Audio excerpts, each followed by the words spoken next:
اور بھی زیادہ ہو گیا. تو باہر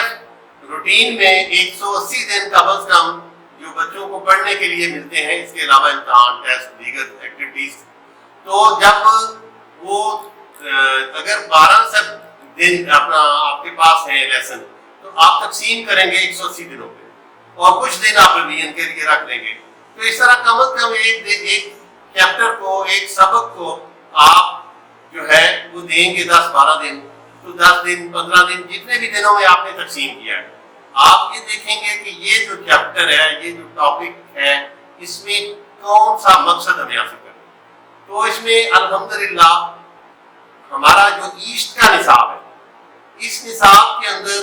ہم اس مقاصد کو حاصل کرنے کے لیے جو ہے 7 لائف سکلز دیتے ہیں. لائف سکل، اس پر بھی بہت تفصیل پہ بات کرنے کی ضرورت ہے، لیکن میں اس پہ تھوڑی سی روشنی ڈالتے ہوئے آگے بڑھوں گا کہ اگر آپ بچوں میں ہمدردی کا جذبہ کیسے پیدا کر سکتے ہیں، بچوں کو نیچرنگ ریلیشن شپ یعنی رشتوں کا فروغ کیسے ان کے اندر پروان چڑھا سکتے ہیں، بچوں کو مل جل کر کام کرنے کا جذبہ ان کے ساتھ اندر کیسے پیدا کر سکتے ہیں. اور اسی طرح یہ 4H ماڈل ہے، جس میں انشاءاللہ میں بڑی ڈیٹیل سے بعد میں بات کروں گا. تو ماشاءاللہ یہ 34-35 سکلز ہیں. یہ زندگی گزارنے کی مہارتیں ہیں، زندگی گزارنے کے اصول و ضوابط ہیں، جو بچوں میں پرائمری کلاسز میں انڈلج کرنا، ان کے اندر ان چیزوں کی عادت ڈالنا انتہائی ضروری ہے. اور بہت سارے لوگ ان چیزوں سے جب ناواقف ہیں، وہ ان چیزوں کا خیال نہیں رکھتے، صرف سبق پڑھا دیا، رٹا مروا دیا. اور جو ہمارا پرانا سسٹم تھا، یہ بھی ایک اور چیز ہے کہ جناب چائلڈ سینٹرڈ آپ نظام کی ہمیں ضرورت ہے، جبکہ بہت سارے اسکولوں میں، ہمارے تعلیمی نظام میں اب بھی ٹیچر سینٹر نظام چل رہا ہے. ٹیچر انسٹرکشن دیتا ہے، لیکن ہمارے ہاں جب ایک چیپٹر کو ہم 12 دن میں یا 15 دن میں تقسیم کر لیتے ہیں، تو اس کے اندر پھر ہم جو ہے مقاصد حاصل کرنے کے لیے ایکٹیویٹیز بناتے ہیں. کیونکہ کسی بڑے مقصد کو حاصل کرنے کے لیے چھوٹے چھوٹے اہداف جو ہے وہ بنانے پڑتے ہیں، ایمز. تو وہ ایمز جو ہے ان کو ہم تقسیم کر دیتے ہیں دنوں میں، اور ان کے تابع رہتے ہوئے ان مقاصد کو حاصل کرنے کے لیے، اس غرض کو پورا کرنے کے لیے ہم جو ہے وہ کلاس ورک اور ہوم ورک کی ایکٹیویٹیز بناتے ہیں، ورک شیٹ بناتے ہیں. اور ان ورک شیٹ کے ذریعے بچہ جب کام کرتا ہے تو اس کے لیے بھی ہمارا ایک سسٹم ہے کہ ہم بچوں کے ایک کلاس کے اندر 5 بچوں کا ایک گروپ بنا دیتے ہیں، 4 بچوں کا ایک گروپ بنا دیتے ہیں. اس میں ایک ذہین بچہ، ایک اس کے ساتھ سیکنڈ اس کو کرتا ہے بچہ، اور اسی طرح 2 نارمل بچے اور ایک بچہ جو تھوڑا تعلیم میں پیچھے ہوتا ہے، اس کو بھی اس گروپ کا حصہ بنا دیا جاتا ہے. اور یہ ہم کام رینڈم کرتے ہیں، اس میں کوئی ٹیچر کی اپنی مرضی نہیں ہوتی. تو ہم جب رینڈم اس کام کو کر لیتے ہیں، گروپ ڈیولپ کرتے ہیں، تو آٹومیٹکلی اس میں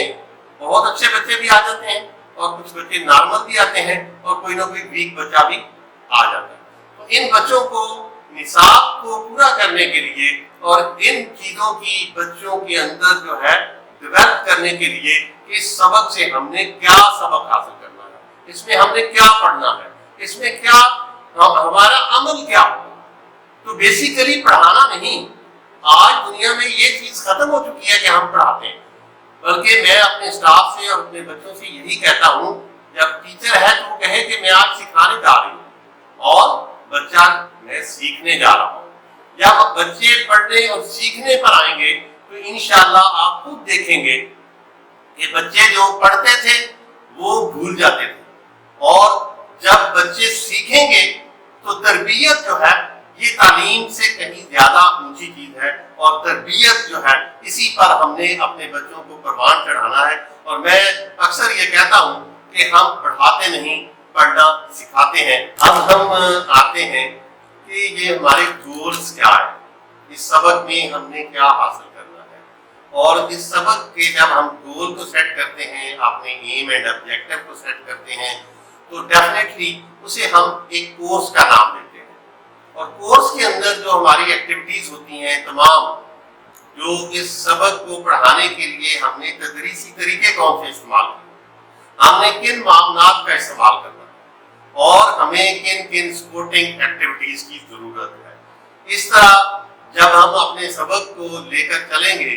تو اپنے گول ہمارے سامنے ہونا چاہیے، ایم اینڈ آبجیکٹو کا کلیئر ہونا چاہیے، اور اسی طرح ہمیں ان ایکٹیویٹیز جن کا سہارا لیتے ہوئے ہم نے کلاس میں جو ہے تمام ورک شیٹ اور تمام ایکٹیویٹیز کروانی ہے، اور یہ سارا کا سارا لیسن پلان کے اندر ہوتا ہے، اور لیسن پلان انڈر ہوتا ہے کریکولم کے نیچے آتا ہے نصاب کے نیچے آتا ہے آپ کا جو ہے ایک لیسن پلان، ایک کورس، تو اس کورس کو ایک سب کی منصوبے کے اندر سمو کر ہم اس کو آگے لے کر چلتے ہیں، اور جب یہی چیز ہماری جو ہے پروان چڑھتی ہے اور بچے ان چیزوں میں سیکھتے ہیں، سمجھتے ہیں اور ان چیزوں کو زندگی میں اپلائی کرتے ہیں جو سکلز انہوں نے اس سبق کے اندر سیکھی۔ ہر سبق کے اندر ایک سبق ہوتا ہے اور وہ سبق ہے زندگی گزارنے کی ایک مہارت، اور اگر یہ مہارتیں